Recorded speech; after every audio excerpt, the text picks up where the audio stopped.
하나님의 말씀은 요한계시록 우리 22장입니다.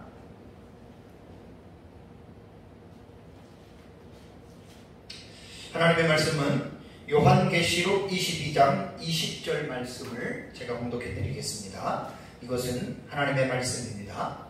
이것들을 증언하신 이가 이르시되 내가 진실로 속히 오리라 하시거늘 아멘. 주 예수여 오시옵소서. 아멘. 지난주에는 6번째 대접 재앙인 그리스도의 재림, The Second Coming of Christ, 그리스도의 재림에 관한 내용에 대해서 제가 이제 말씀을 드렸습니다. 예수님의 재림하면 신약시대의 가장 중요한 하이라이트가 여러분 바로 예수 그리스도의 재림이죠. 신약 성경은 장수로 말을 하면은 260장입니다. 그러니까 27권 중에 장으로 합산하면 260장이고요. 절로 합산하면 7957절이 된다고 합니다. 그런데 이제 박형룡 박사님의 조직신학의 책을 설교를 하면서 제가 이렇게 좀 봤더니 신약 성경에 예수님의 재림에 대해서 약 318번 이상이나 신약 성경에 기록이 되어졌다 그래요. 그러니까 7957절에서 318번이면 약 몇 번에 한 번씩이라면은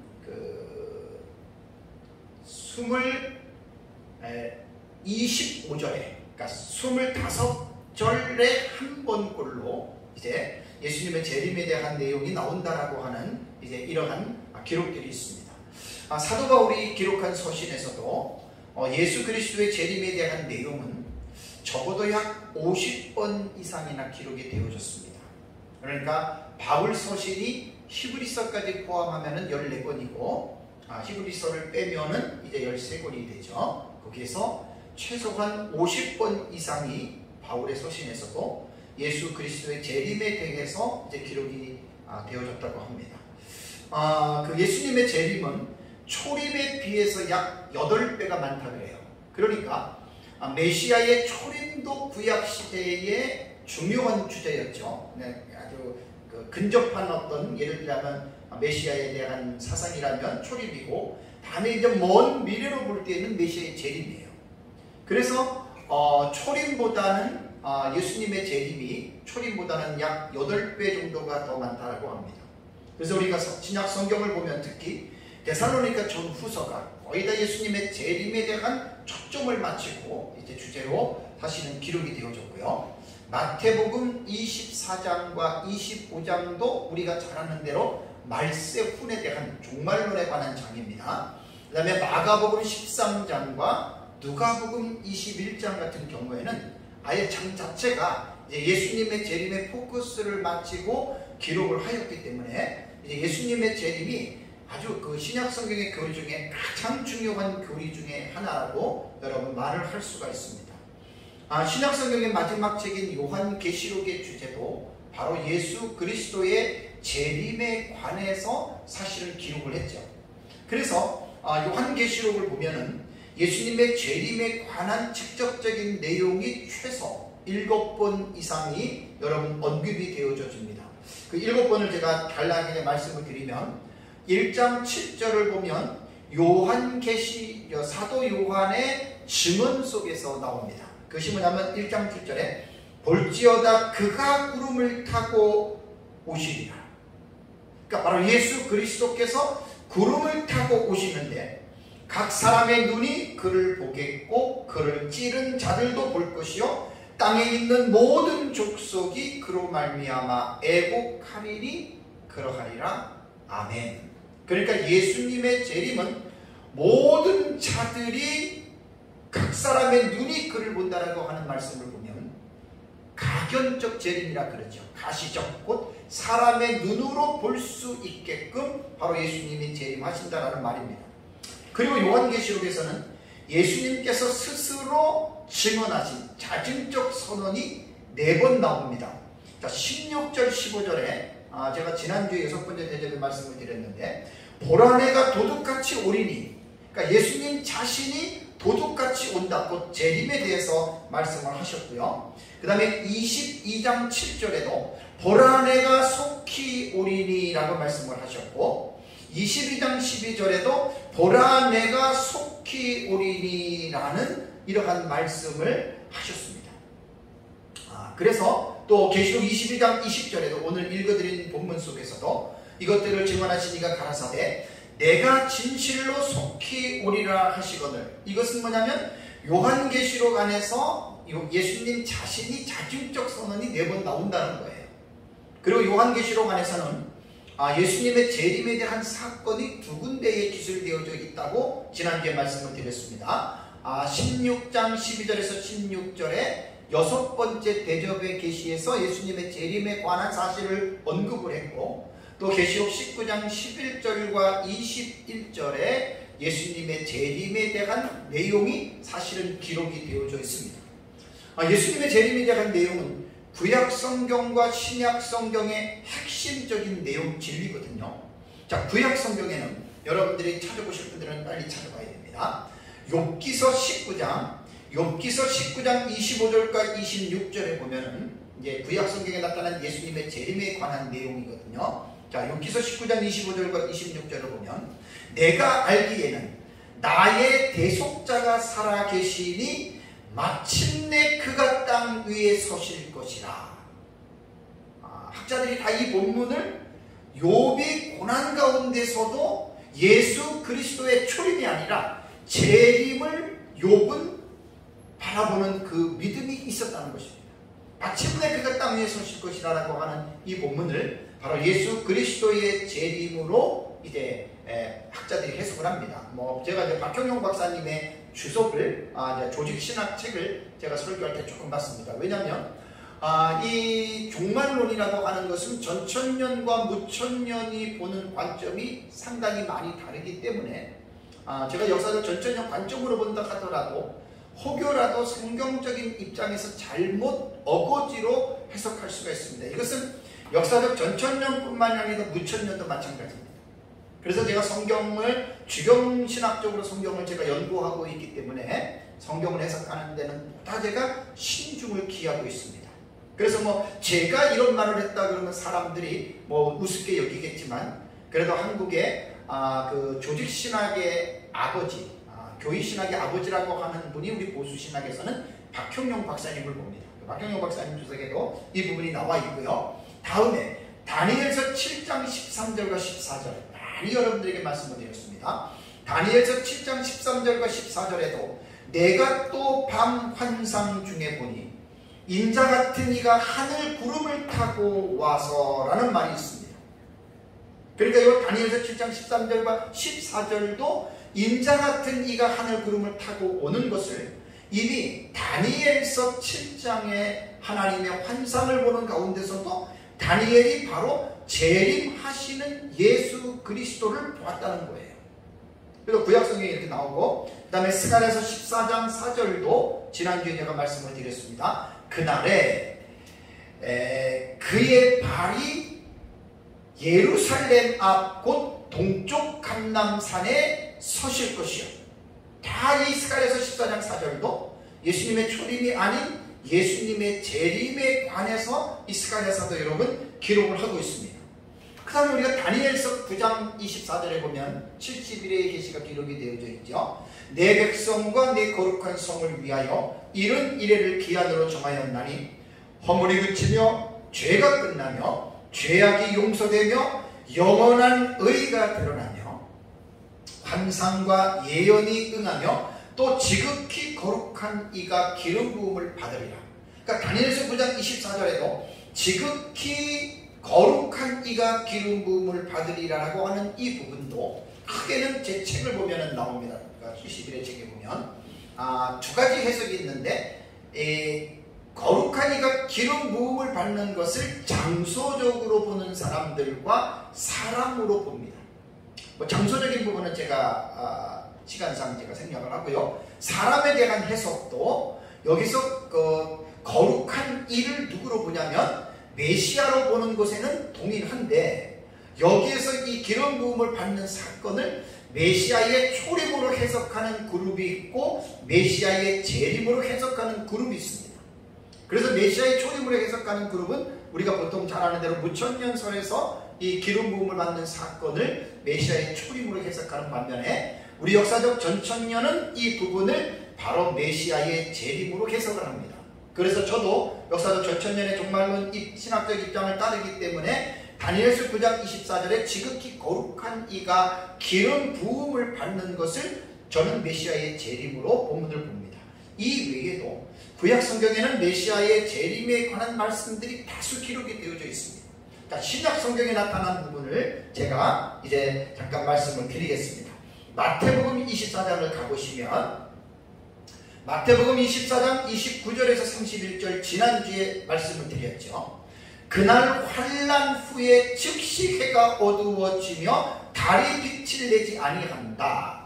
이 마태복음 24장은 예수님의 종말론 장입니다. 지난번에도 계속해서 제가 이 부분을 말씀을 드렸는데 그날이 어떤 날이냐? 환난 후에입니다. 그러니까 마지막 때에 예수님 재림 직전에 대환난은 분명하게 있습니다. 그래서 그 대환난이 끝난 즉시 바로 해가 어두워지고 이게 이제 지난주에 제가 첫째 대접 그 3주 전부터 설교했잖아요. 첫째 대접, 둘째 대접, 셋째 대접, 넷째 대접, 다섯째, 여섯 번째 대접에 예수님이 재림하세요. 그래서 예수님께서 재림하시는 그 재림 직전의 대환란이 우리는 이제 7년이라고 하는 한일해가 환란의 기간인데 세대주의자들처럼 7년 전체가 대환란이 아닙니다. 우리가 보는 7년 기간의 환란의 기간은 세대주의와 기간은 같지만 내용하는 해석들은 전혀 다릅니다. 많은 사람들이 세대주의의 이 한일의 해석법과 우리 역사적 전천년에서 개혁주의 성경 해석학적인 입장에서 해석하는 것들을 너무나 사람들이 구분을 할지를 몰라요. 그래서 여기에서 그날 환란 후라고 하는 말은 마지막 때 예수님 재림 직전에 대환란이 끝나고 난 다음에 별들이 하늘에서 떨어지고 하늘의 권능들이 흔들리리라. 이게 이제 보면은 일곱 번째 대접, 다음 주에 제가 설교할 내용입니다. 일곱 번째 대접이 지구가 멸망하는 계시잖아요. 그러니까 이 계시가 곧바로 여섯 번째 대접에서 예수님 재림하셔서 아마겟돈에 모여있는 지상의 군대를 섬멸하시고 곧바로 일곱 번째 대접이 쏟아지는 거예요. 그것은 이제 여섯 번째 인하고도 같은 내용이고 세상의 심판에 관한 내용은 계시록에 5번 중복적으로 기록되어졌다고 말씀을 드렸습니다. 이제 세상 심판에 대해서도 제가 한 2시간 최소한 2시간 이상은 설교를 좀 해야 되는데 사실 2시간도 더 됐죠. 왜냐하면 본문이 5군데의 본문이 있기 때문에 그렇습니다. 그러고 나서 이제 30절에 보니까 그때의 인자의 징조가 하늘에서 보이겠고 그때의 땅의 모든 족속들이 통곡하며 그들이 뭐라고 했습니까? 인자가 구름을 타고 능력과 큰 영광으로 오는 것을 보리라. 그러니까 신약 성경에도 예수님의 재림에 관한 교훈이 예수님 자신이 직접적으로 재림에 관해서 예수님이 말씀을 했습니다. 누가복음 17장 26절과 30절에도 우리가 자주 보는 본문이잖아요. 누가복음 17장 26절과 30절에도 노아의 때와 된 것과 같이 인자의 때에도 그러하리라. 28절에도 또 롯의 때와 같으리니 라고 말을 하면서 누가복음 17장 30절에 인자가 나타나는 날에도 이러하리라. 예수님이 자증적 선언입니다. 내가 세상에 오겠다. 이게 재림이거든요. 예수님은 이미 초림의 메시아로서 동정녀 마리아의 몸을 통해서 세상에 태어나셨잖아요. 그리고 33년 동안의 생을 사시면서 3년 6개월의 공생의 사역을 마치면서 마치기 전에 제자들에게 지금 교훈한 내용입니다. 인자에 나타나는 날에도 이것은 재림의 날을 말을 합니다. 다음에 누가복음 21장 34절과 36절에도 너희는 스스로 조심하라. 그렇지 않으면 방탕함과 술취함과 생활의 염려로 마음이 둔하여지고 뜻밖의 그날이 덕과 같이 너희에게 임하리라. 뜻밖의 그날, 덕과 같이 임한다. 이게 바로 예수님의 재림입니다. 다음에 마태복음 24장 41절과 51절에도 그러므로 깨어있으라. 어느 날에 너희 주가 임하는지 너희가 알지 못함이니라. 예수님이 자신의 재림에 대해서 지금 제자들에게 교훈하는 내용이에요. 44절에도 이러므로 너희도 준비하고 있으라. 생각하지 않은 때에 인자가 오리라. 사람들이 예측하지 못하는, 생각하지 못하는 그 시점에 예수님께서 이 세상에 재림하신다라고 하는 말입니다. 마태복음 26장 64절에도 예수께서 이르시되 내가 말하였느니라. 그러나 내가 너희에게 이르노니 이후에 인자가 권능의 우편에 앉아 있는 것과, 예수님 십자가에 죽으시고 승천하는 부분이에요. 그 다음에 뭐라 그랬죠? 하늘 구름을 타고 오는 것을 너희가 보리라 하시니라고 말을 했습니다. 그러니까 예수님의 말씀 속에는 예수님께서 지금 십자가에 죽으시지도 않았음에도 불구하고 앞날에 일어날 사실들에 대해서 지금 말씀을 하는데, 인자가 권능의 우편에 앉아있는 것은 예수님이 승천하셔서 하나님의 보좌 우편에 앉아있는 것을 말을 하고, 그 다음에 하늘에 구름을 타고 온 것은, 이것은 예수님의 재림입니다. 시간적으로 본다면 예수님께서 승천하시고 나서 지금까지 2000년이 지났음에도 불구하고 예수님이 오지 않았습니다. 그런데 예수님이 그 예언자들의 구약 성경의 선지서들에 보면은 예언자들의 예언 속에서 제가 원근 통시법에 대한 부분에 대해서 말씀을 드렸어요. Prophetic foreshortening입니다. 이게 뭐냐면 예언자들이 예언을 할 때 같은 주제에 대한 이 주제가 있을 때에 그것이 멀리 떨어진 경우, 시간적으로는 오래된 기간이지만 예언자들의 입에서는 오랜 시간을 foreshortening이라고 하는 단어가 단축한다는 말이에요. 단축. foreshortening이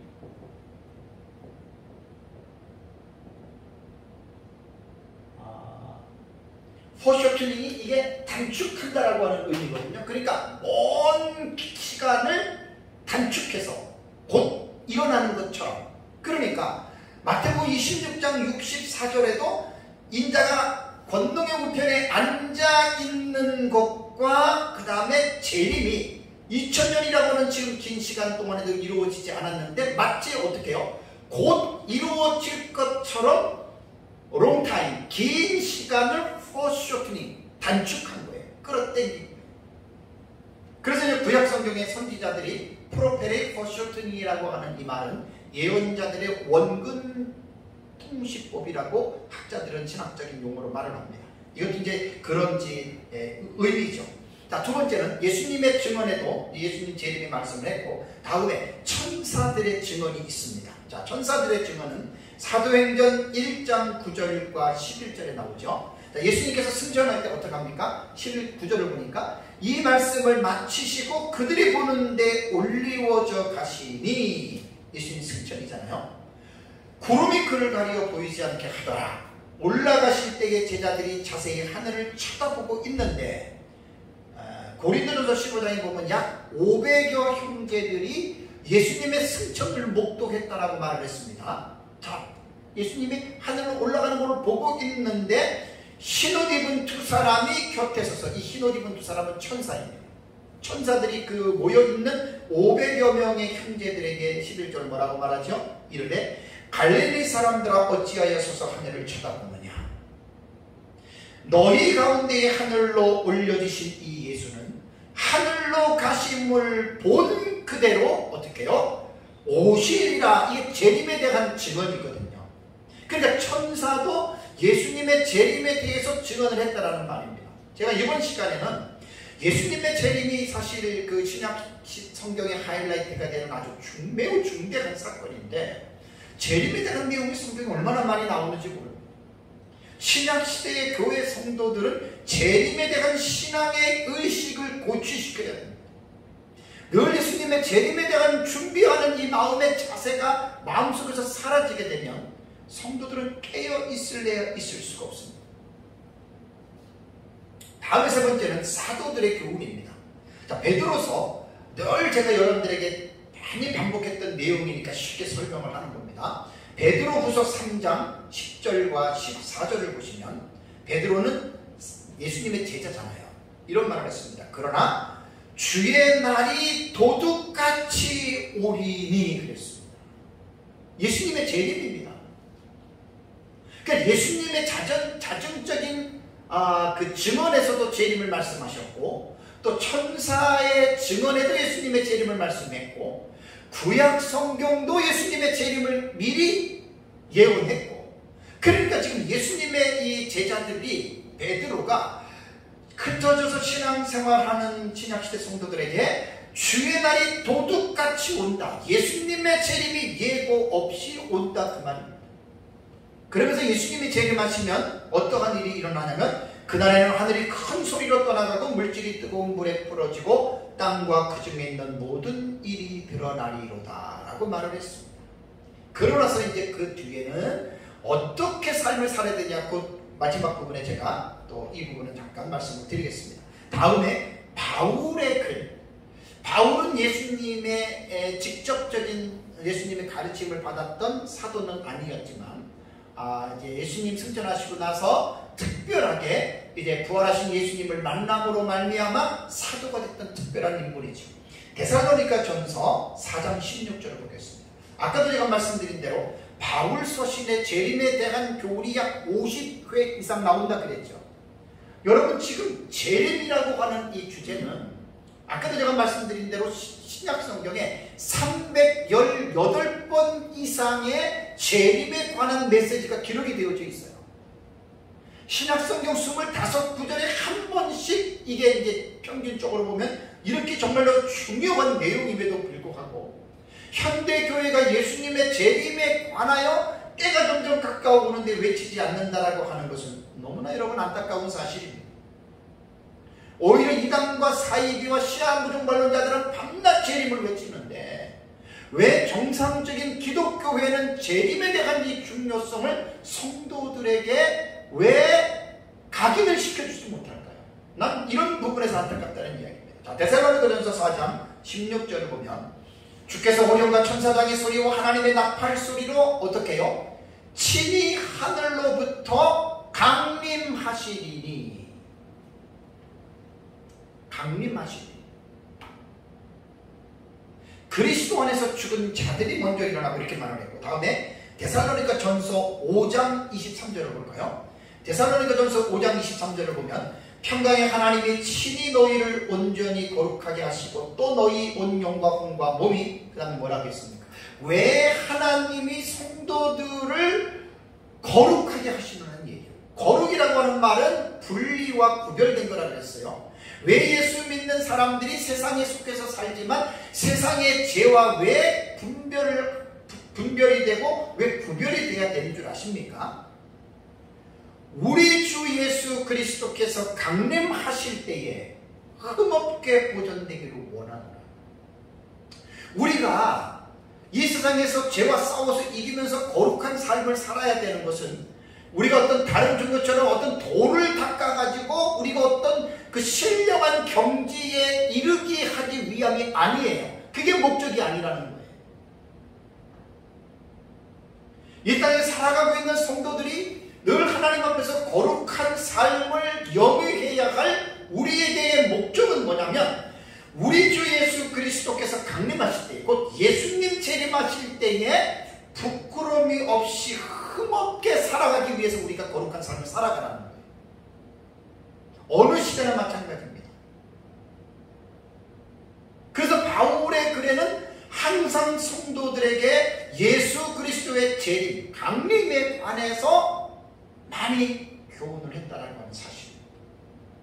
언제 예수님이 재림하실지 알지 못하기 때문에 어느 시대든지 간에 신약시대의 성도들은 언제 죽더라도 늘 예수님의 재림이라고 하는 이 중요한 주님의 재림을 마음속에 담고 학수고대하면서 거룩한 삶을 살아가야 된다. 이것이 바로 목적이라는 거예요.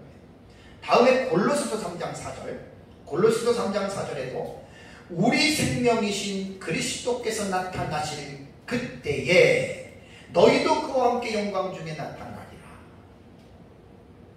그리스도께서 나타나실 때 예수님의 재림이잖아요. 다음에 예수님의 제자 중에 야고보를 보겠습니다. 베드로 보고 지금 바울 봤는데 야고보서도요. 5장 7절 야고보서 5장 7절을 보면 그러므로 형제들아 주께서 강림하시기까지 길이 참으라. 강림이 예수님의 재림이잖아요. 그러니까 예수님의 재림하실 때까지 우리는 참아야 됩니다. 그래서 인내를 온전히 이루라고 말을 했습니다. 우리가 세상을 살아가면서 여러분 어렵고 힘든 일은 뭐 신앙적인 일뿐만 아니라 우리들이 세상에 살아가면서 많이 겪습니다. 어떤 사람들은 막 힘드니까 아이고 빨리 죽어서 천국 갔으면 그런 말 하면 안 됩니다. 인내해야 됩니다. 언제까지? 주께서 강림하시기까지. 또 히브리서 저자를 볼까요? 히브리서 9장 28절을 보면은 뭐 바울의 서신으로 본다면 이제 히브리서가 그렇다면 바울의 글이지만 또 바울의 글이 아니라고 하는 학자들도 있기 때문에 바울의 글이 아니라면 히브리서 저자도 히브리서 9장 28절을 보면 이와 같이 그리스도도 많은 사람의 죄를 담당하시려고 단번에 들이신 바 되셨고 그 다음에 구원에 이르게 하기 위하여 죄와 상관없이 그 다음에 자기를 바라는 자들에게 두 번째 나타나시리라 이렇게 말을 했습니다. 그러니까 성도들을 대상으로 두 번째 나타나신다라고 하는 말은 바로 재림이잖아요. 히브리서 저자도 그의 글 속에서 예수님의 재림을 성도들에게 언급했고요. 다음에 다섯 번째로 사도 요한. 물론 사도 요한은 요한복음, 요한 1, 2, 3서, 요한계시록을 기록을 했는데 요한 1서 2장 28절 보겠습니다. 요한 1서 2장 28절을 보면 자녀들아 이제 그의 안에 거하라. 왜 우리가 성도들이 이 세상에 살면서 세상에 거하지 말고 우리가 예수님 안에 거해야 되는 줄 아십니까? 이는 주께서 나타나신 바 되면 그가 강림하실 때입니다. 예수님 재림하실 때입니다. 우리는 당당함을 얻어 그 앞에서 부끄럽지 않게 하려 하기 위해서입니다. 왜 우리가 예수 안에 거해야 되냐면 예수 안에 거해가지고 복받아가지고 돈 벌어가지고 성공해가지고 세상에서 출세를 누리고 먹고 마시고 즐기고 그렇게 하려고 예수님 안에 거하는 게 아니라는 말입니다. 교복신앙인들은 그렇게 예수님을 믿으라고 미혹을 시키지만 성경은 그렇게 우리에게 교훈하고 있는 것이 아닙니다. 우리가 바로 예수님 안에 거해야 될 이유는 예수님께서 강림하실 때에 우리가 담대함을 얻어서 그 앞에 부끄럽지 않게 하려 하기 위해서 우리는 오늘이라고 하는 현실 속에 엔 크리스토스 그리스도 안에서 우리들의 삶을 살아가라는 말입니다. 다른 목적으로 예수 그리스도 안에 있는 게 아닙니다. 그리고 요한계시록에는 아까 앞에서 제가 설교 서론에 말씀드린 대로 7번 그렇게 기록이 되어져 있잖아요. 자, 그렇다면 이렇게 중요한 구약과 신약 성경이 우리에게 교훈하고 있는 내용이 바로 예수 그리스도께서 재림하신다 이 내용입니다. 신약 성경이 약 318번 이상에 기록된 엄청나게 분량으로도 많은 이 예수님의 재림에 관한 이 말씀들을 여러분과 잘 기억을 해야 되는데 이제 이 시간하고 다음 시간에 제가 이 두 가지를 설교하는 게 그렇습니다. 자, 그렇다면 예수님이 재림해요. 여러 가지 양상들이 있고 현상이 나타나는데 제가 예수님의 재림은 두 가지 양극단적인 사건이 나타난다 그랬어요. 불신자들에게는 심판이고 성도들에게는 구원이다. 이번 시간에는 제가 예수님 재림할 때 불신자들이 하나님의 심판을 받는 내용에 대해서 말씀을 합니다. 오후 시간에는 성도들이 구원을 받는데 어떻게 구원을 받느냐? 그것이 휴거로 나옵니다. 그러니까 휴거 얘기하면 무천년주의자들은 촉각을 건너세워서 휴거 없다 그래요. 그저 무식한 말이에요. 우리는 세대주의자들이 말하는 휴거를 인정하지 않습니다. 그러나 성경은 휴거를 말합니다. 그건 오후의 설교를 잘 들어보시면 됩니다. 자, 그러면 이제 예수님 재림할 때 되게 중요합니다. 불신자들의 모습을 한번 볼까요? 자, 아까 마태복음 24장을 다시 한번 보세요. 마태복음 24장 29절과 30절에서 여러분 보시면 자, 그날 환난 후에 즉시 해가 어두워지며 달이 빛을 내지 아니하며 별들이 하늘에서 떨어지며 쭉 나오잖아요. 그죠? 그 다음 30절에 뭐라 그랬습니까? 그때에 인자의 징조가 하늘에서 보이겠고, 예수님 재림하는 거예요. 자, 그러면 그때에 땅의 모든 족속들이 통곡하며 그랬습니다. 통곡. 그러면서 인자가 구름을 타고 능력과 큰 영광으로 오는 것을 땅의 모든 족속들이, 불신자들이 다 본다는 말입니다. 여기서 동사 통곡하며라고 하는 이 단어는요, 콥손타이라고 하는 단어인데요, 이 콥손타이는 콥토이라고 하는 이 원형에서 이 직설법으로 기록이 됐어요. 통곡하리라고 하는 말. 이게 중요한 게 뭐냐면, 동사가 나와 항상 제가 예의주시하여서 보라 그랬습니다. 통곡하며라고 하는 이 말은 미래형입니다. 미래. 그 다음에 이 동사의 그 태를 보면, 태는 움직임과 방향이라고 얘기를 했는데, 이것이 중간태로 되어 있어요. 중간태. 이 중간태는요 상당히 중요합니다. 영어에는 없는 건데 헬라어에 중간태 있습니다. 또 히브리어에도 중간태가 있습니다. 동사 중에서. 그러면 이 중간태의 의미는, 잘 이 동사는 이 땅에 있는 모든 족속들이 통곡한다예요. 통곡. 근데 이게 중간태라 그랬어요. 여기서 이 동사 콥토는 기본은 코프에서 유래가 됐거든요. 이 뜻은 뭐냐면 자르다 라는 컷이라고 하는 뜻도 있고, 또 하나는 때리다는 뜻이 있습니다. 치다라는 뜻이 있습니다. 그러니까 그 히브리어나 헬라어에 보면은 우리말도 그렇지만 하나의 어떤 단어가 하나의 의미도 있지만 두세 가지 여러 가지의 내용이 있을 수 있잖아요. 그러니까 그 내용은 문맥에 따라서 선택을 하는 거예요. 그럼 여기에서 통곡한다라고 하는 이 말은 자르다 컷으로 할 것이냐, 아니면 치다 혹은 때리다라고 할 것이냐, 이것은 당연히 이제 본 문맥 속에서는 치다 혹은 때리다라고 하는 말로서 이제 이 본문은 해석을 하는 거예요. 그런데 다른 많은 언어들에서 나오는 것처럼 여기에서 그 헬라어에서 보면은 이 슬퍼하다 혹은 애도하다라고 하는 말, 이 통곡이 그러한 의미를 가지고 있는 거예요. 그런데 이제 이 말에서 태에서 제가 잠깐 말씀을 드리겠습니다. 이게 중간태라 그랬잖아요. 능동과 수동의 가운데에 있는 중간이거든요. 자, 제가 중간태는 뭐라 그랬죠? 중간태는 모양은 어떤 모양을 가지고 있다 그랬어요? 수동태의 모양을 가지고 있어요. 그래서 헬라어 동사 보면 오마이 동사라고 합니다. 오마이 동사. 오마이, 이렇게 오마이라는 끝이 대부분 붙었어요. 그러니까 이 보면은 태는 볼 때는 수동태인데 해석은 어떻게 된다고 그랬어요? 능동태로 해석은 해야 된다고 그랬죠. 그러니까 이 중간태가 나올 때는 딱 해석을 신중하게 해석을 해야 됩니다. 그러니까 여기에서 땅의 모든 족속이 통곡을 하는데 중간태이기 때문에 뭐지요? 가슴을 치다인데 어떻게 됩니까? 자기가 자기의 가슴을 때리는 거예요. 애곡한다는 게. 그러니까 남에게 수동은 외부적인 가해를 통해서 받아들이는 게 수동이잖아요. 능동은 자기 스스로 때리는 거예요. 그러니까 여기에서 콥손타이라고 하는 말은 중간태로 기록이 되어졌기 때문에 자기 스스로, 태는 모양은 수동태지만 해석은 능동태로 해야 된다고 그랬어요. 그러니까 자기가 자기 가슴을 때리는 거예요. 자기 가슴을 치는 거예요. 이 동사 콥토는요, 신약 성경에 8번 나오더라고요. 제가 사전을 들어가서 찾아보니까 공강복음에서 6번 나오고 요한계시록에서 2번 나와요. 요 콥손타이라고 하는 요 단어가.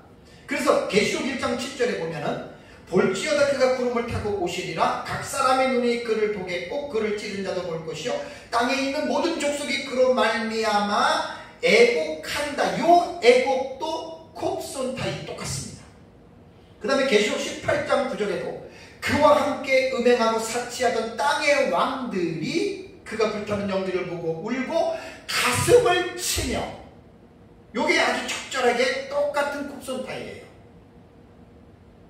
그럼 마태복음 그 24장 30절에 통곡한다라고 하는 이 단어가 콥손타이가 계시록 1장 7절의 애곡과 18장 9절의 가슴을 치는 똑같은 단어입니다.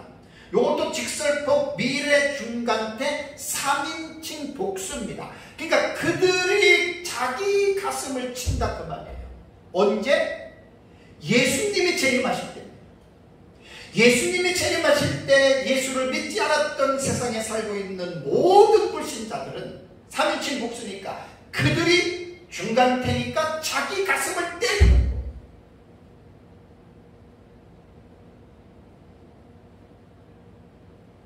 왜 예수님이 재림할 때 불신자들은 자신의 가슴을 칠까요? 왜 치면서 통곡을 할까요? 우리가 7 대접의 재앙 가운데 6가지 재앙까지 살펴봤죠. 6번째 대접까지. 그러니까 7 대접의 특성이 뭐라고 그랬어요? 특징이 하나님의 진노를 담은 마지막 재앙이라고 그랬죠. 그러니까 7 대접의 내용을 보면 전대미문의 재앙입니다. 애굽에서 좀 과거에 비슷한 것이 있었지만 그건 국지적인 재앙이고, 대접 재앙은 전 세계적으로 이루어지는 팬데믹 현상입니다. 그러니까 전대미문의 재앙이라는 거예요. 그래서 6번째 대접 재앙으로 예수 그리스도께서 하늘로부터 구름을 타고 재림하시는 모습을 보면서 세상의 군대는 아마겟돈에 모여서 대적하려고 그러고, 그러면서 예수님이 재림할 때 그들의 두 눈으로 확인하면서 그들이 자기의 가슴을 때리기 시작합니다. 이게 콥손타이예요. 통곡한다라고도 번역이 돼요. 그래서 계시록 18장 그 부분이 가슴을 때리치며라고 하는 것이 가장 적절하게 나는 번역됐다고 봅니다. 그러니까 마태복음 24장 그 30절에도 그들이 통곡하면을 그들이 자기의 가슴을 때리며 이렇게 번역을 한 건 리얼한 거예요. 그래서 뭐 번역이라고 하는 것은 어떤 성경 번역자들이 나름대로 원문을 하지만 설교가 그 내용을 좀 더 풍성하게 만들어주는 것이 설교의 역할입니다. 그러니까 예수님 재림 때에 자기의 가슴을 치면서 때리는 사람들은 하나님과 예수 그리스도에서 불신하고 있었던 사람들입니다. 그들은 세상에 살면서 주변에 예수 믿는 사람들을 통해서 하나님을 믿어라, 예수님을 믿어라 라고 복음 전도를 받았을 때, 야, 하나님이 어디 있어? 예수가 어디 있어? 예수 믿으려면 내 주목 믿어. 이랬던 사람들이에요. 그렇게 하나님을 조롱했던 사람들이에요. 그런데 그들이 도무지 믿지 못하고 불신했던 그 내용, 복음에 대한 내용을 사실로서 이 세상에 예수님의 재림을 통해서 나타날 때 그들은 자신의 두 눈으로 정확하게 목도했습니다. 더 이상 이제 그들은 부정할 수가 없었죠. 자, 이 정도가 되면 우리가 이제 예수 믿는 사람들이 상식적으로 생각할 때, 예수님의 재림을 그들이 안 믿었으니까, 뭐 말할 때 안 믿었으니까, 예수님 재림하니까, 이제 그 사람들이 예수를 믿지 않을까라는, 여러분, 신락 같은 희망적인 생각을 할 수 있습니다. 근데 여러분, 예수님을 재림을 해도 불신자들은 예수님을 절대로 안 믿습니다. 왜 그런지 아세요? 셋째 대접과 넷째 대접 말씀할 때 기억나죠? 셋째 대접이 뭐예요? 천사가 강과 물 근원에 대접을 쏟았어요. 강이 다 피로 되었죠. 그 심판을 받고, 그 다음에 네 번째, 다섯째네요. 네 번째 대접을 쏟을 때 태양이 쏟았죠. 그래서 태양이 이상의 기온의 열을 받아서 사람들을 불러 태워 죽일 때 세상 사람들은 알았어요. 하나님이 지금 우리를 심판하시는구나. 회개했어요? 안 했어요? 안 했어요. 다섯 번째 대접도 짐승과 그의 보좌에 쏟을 때 사람들이 어두워지고 아파서 고통을 느끼면서도 그 재앙을 내리는 분이 하나님인 줄 사람들이 알았어요. 근데 사람들이 회개했어요? 안 했어요? 안 했어요. 그러니까 여섯 번째 대접 재앙에 예수님이 나타나서 그들이 자신의 가슴을 치며 때리면서도 절대 그들은 회개하지 않습니다.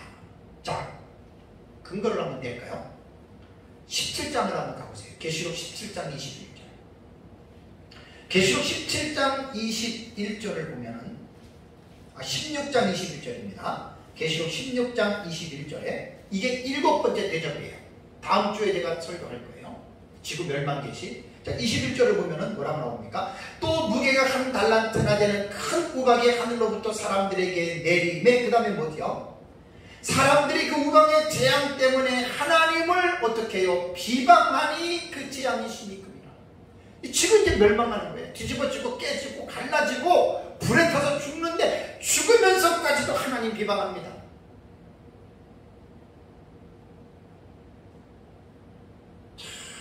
정말 우리 성경을 제대로 잘 보세요.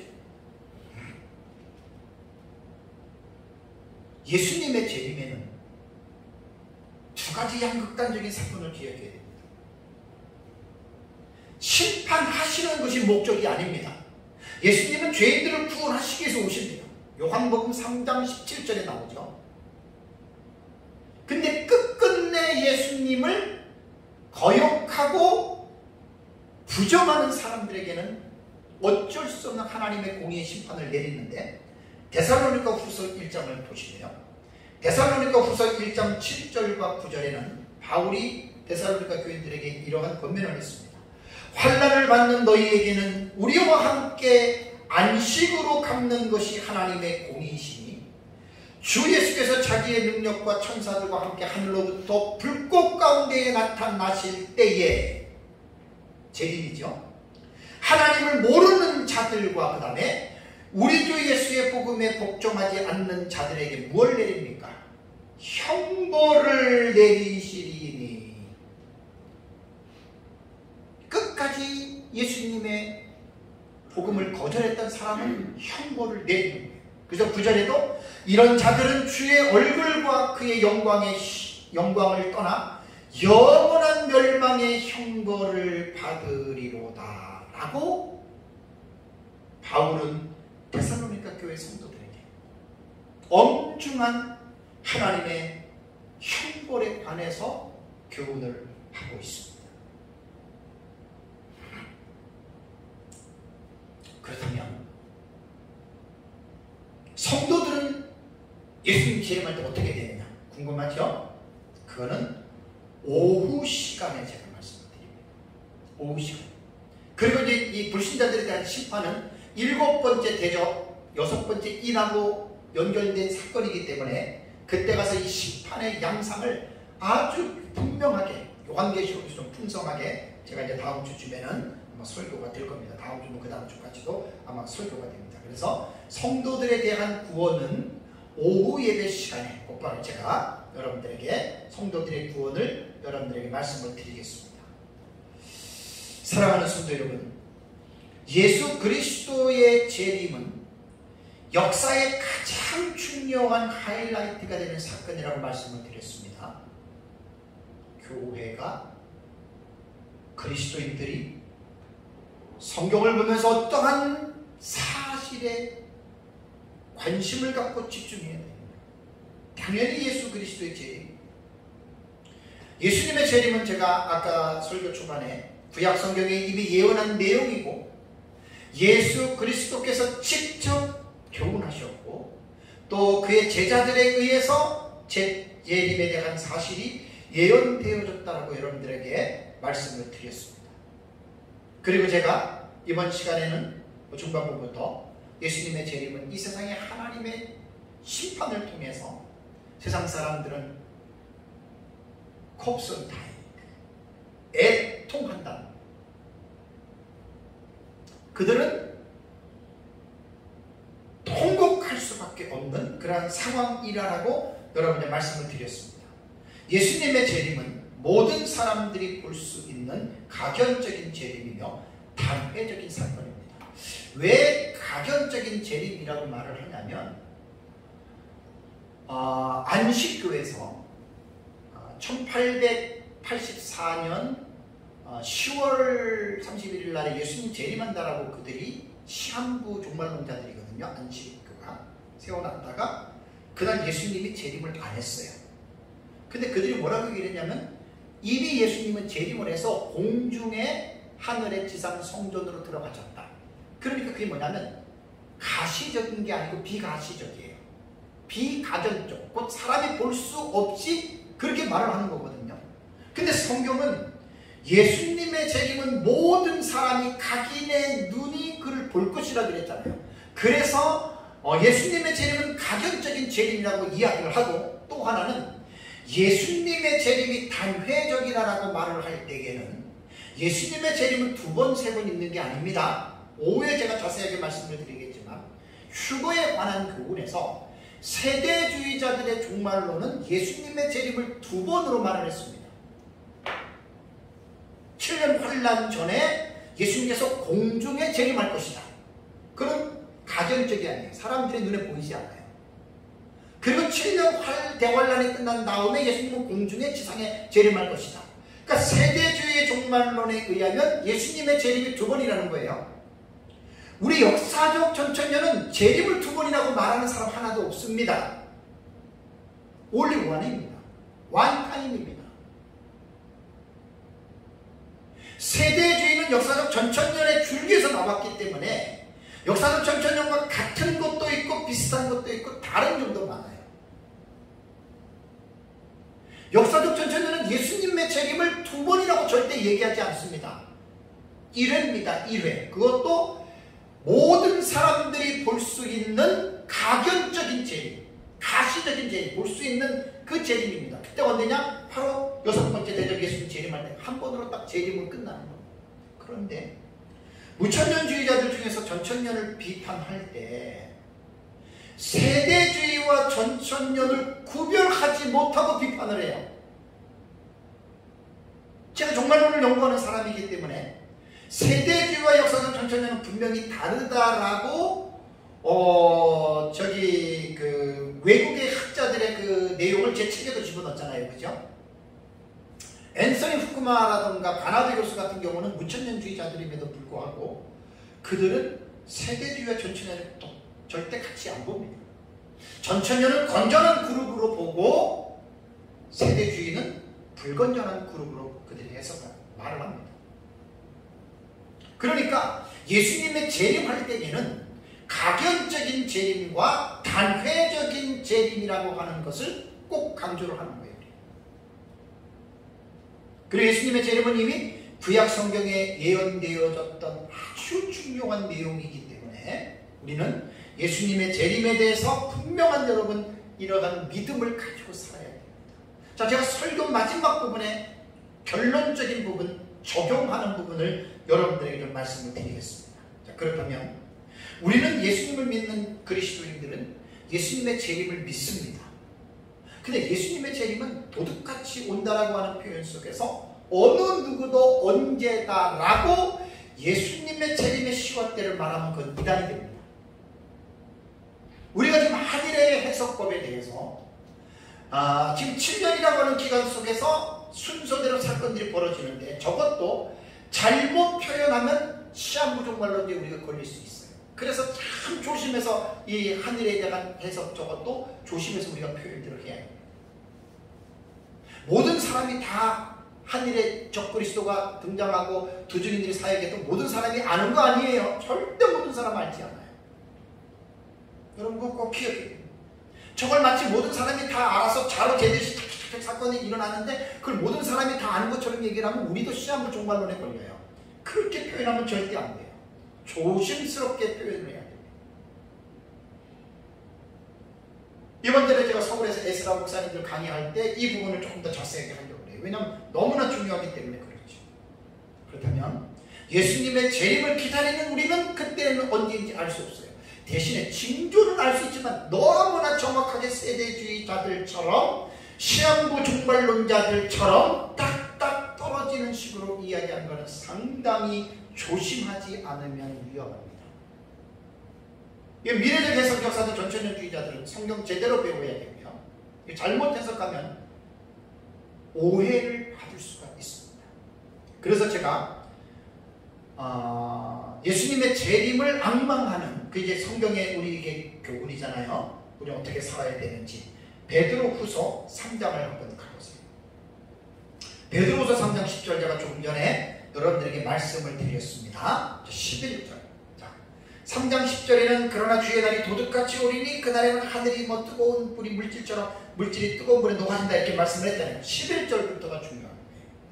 이 모든 것이 이렇게 풀어지니 그러니까 예수님 재림 때 이 세상은 불심판을 받는다는 거예요. 세상의 모든 것들이 불에 타서 지금 녹아진다라고 하는 말입니다. 그래서 제가 베드로후서 그때 이 본문을 여러분들에게 가끔 설교하는 내용인데 여기 보면은 이 하늘이 큰 소리로 떠나가고 물질이 뜨거운 불에 풀어진다라고 하는 이 물질은 이것은 우주의 구성 요소들, 이 세상에 있는 피조물들로 다 보면 됩니다. 그 다음에 드러난다라는 말이 있잖아요. 드러난다라고 하는 말은 다 버린다는 거예요. 그러니까 이 세상에 존재하고 있는 모든 하나님이 만드신 피조물들, 모든 물질들이 전부가 다 하나님의 불에 어떻게 타 버린다 그 말이거든요. 그럼 이 모든 일들이 이렇게 풀어지니 이 세상에 예수님 재림하면서 세상이 심판을 받아서 불에 타는데 중요한 거는 뭐죠? 너희가 어떠한 사람이 되어야 마땅하냐 이 말입니다. 그러니까 예수님의 재림 때에 이러한 엄청난 전대미문의 환란과 심판이 이루어지는데 너희들은 이러한 재림을 기다리면서 살아가는 그리스도인들은 어떻게 살아야 하느냐 그 말이거든요. 11절에 뭐라고 했죠?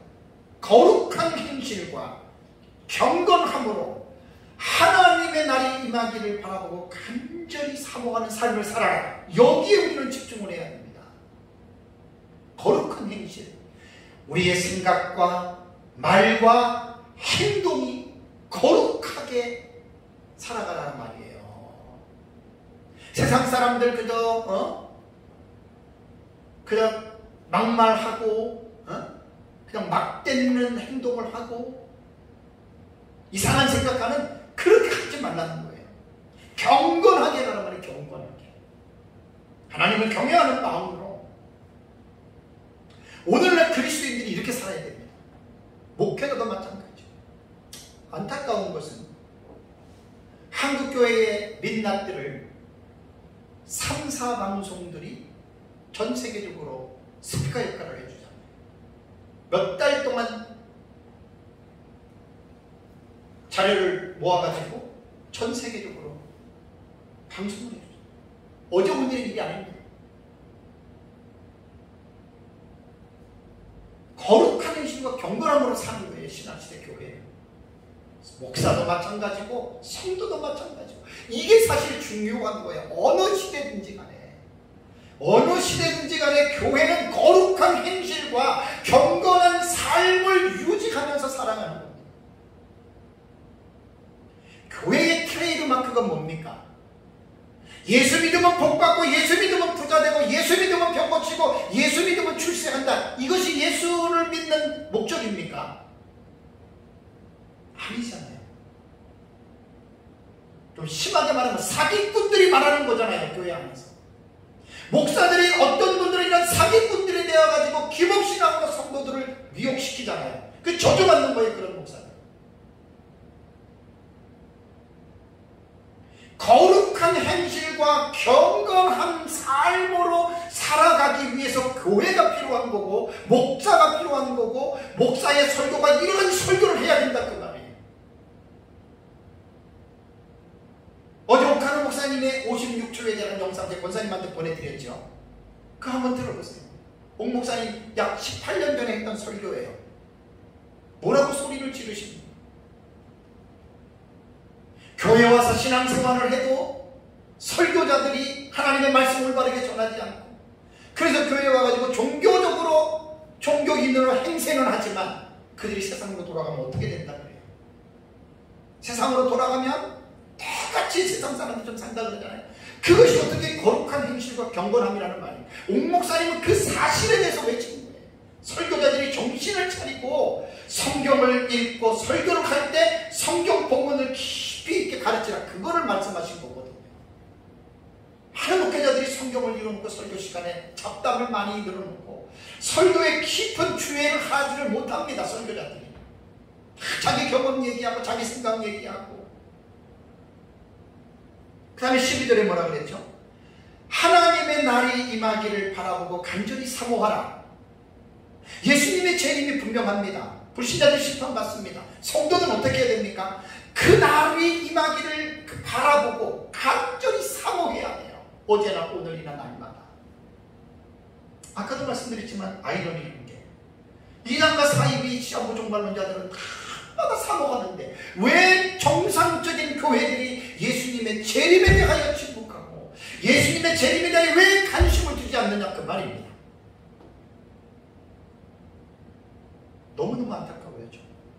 마음에 풀이 나와요. 너무너무 안타까워요. 저는 그걸 너무나 잘 알고 있습니다. 요한계시록이 너무 어렵잖아요. 공부할 생각들을 감히 엄두가 안 나서 공부할 생각이 안 납니다. 자칫 잘못하면 이상하게 빠지거든요.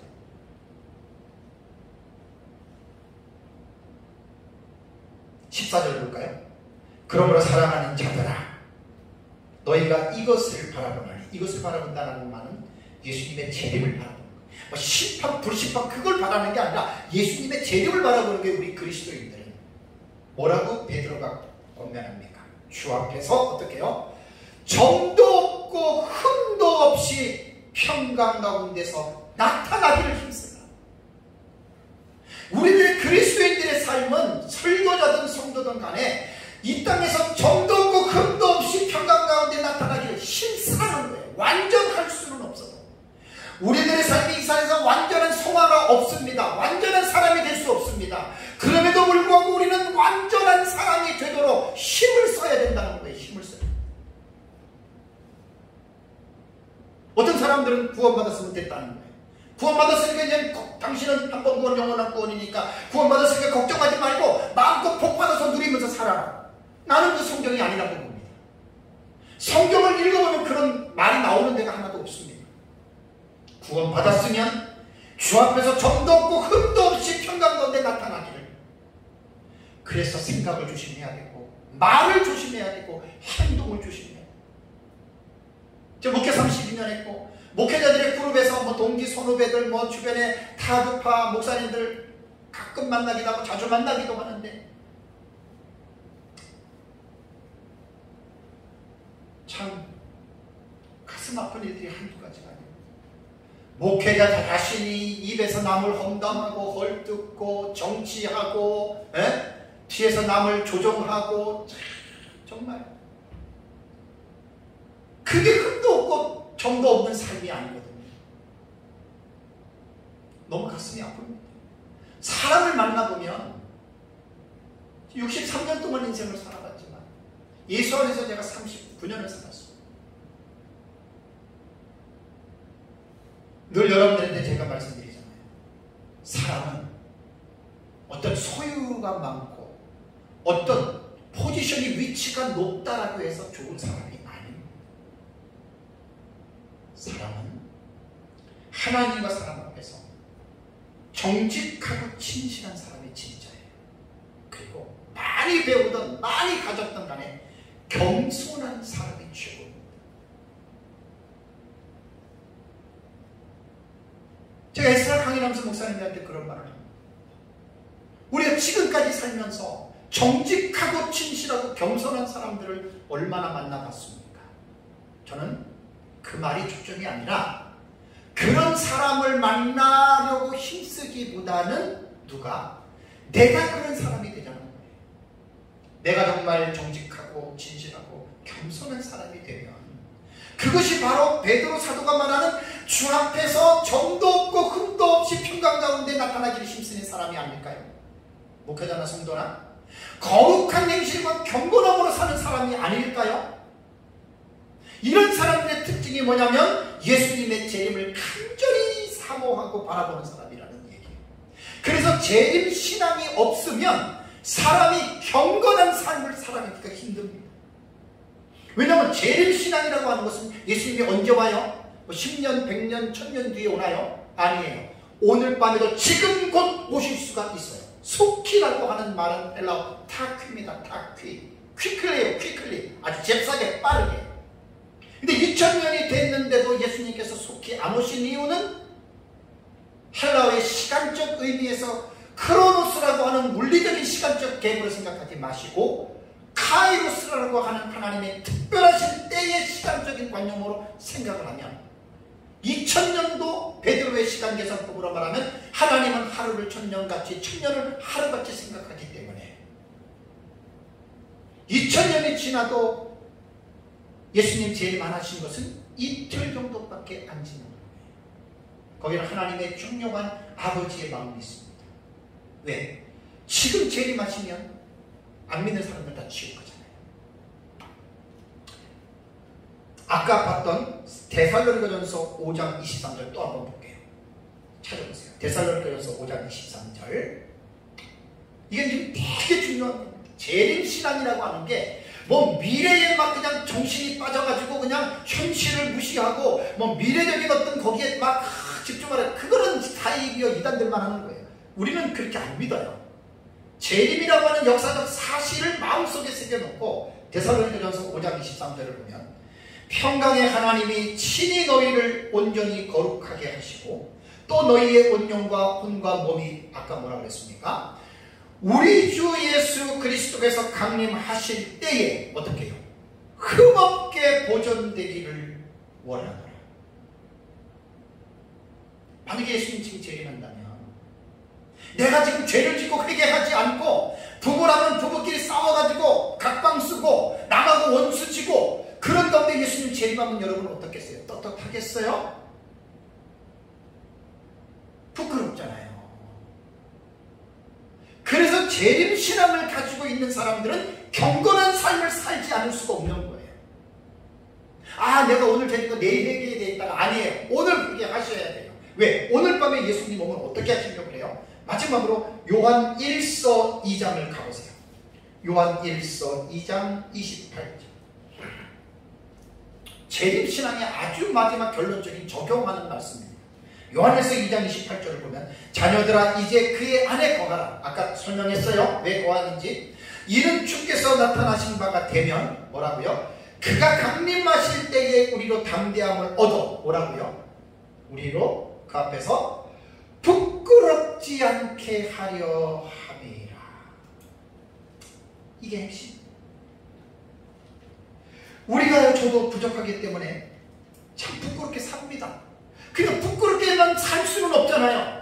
연약해서 부족해서 죄를 지어서 부끄러우면 회개해야 되잖아요. 즉시 예수의 십자가의 피에 회개하고 우리가 자복하고 죄를 용서받아야 되잖아요. 176장 주 오는 때 다시 오실는지에서 2절에 보면 주 오늘에 다시 오신다면 부끄러움이 없을까? 잘하였다 주님 칭찬하여 우리 맞아주실까? 항상 이러한 의식을 가져야 됩니다. 그래서 이러한 의식을 가지고 있는 사람을 우리는 신부 단장의 삶을 살아가는 사람이라고 우리는 이렇게 호칭합니다. 신부가 결혼을 앞두고 결혼하기까지 몸도 마음도 깨끗하게 지키는 정결한 마음을 갖는 예수님의 재림도 예수님은 신랑이고 우리는 다 예수님의 신부가 됩니다.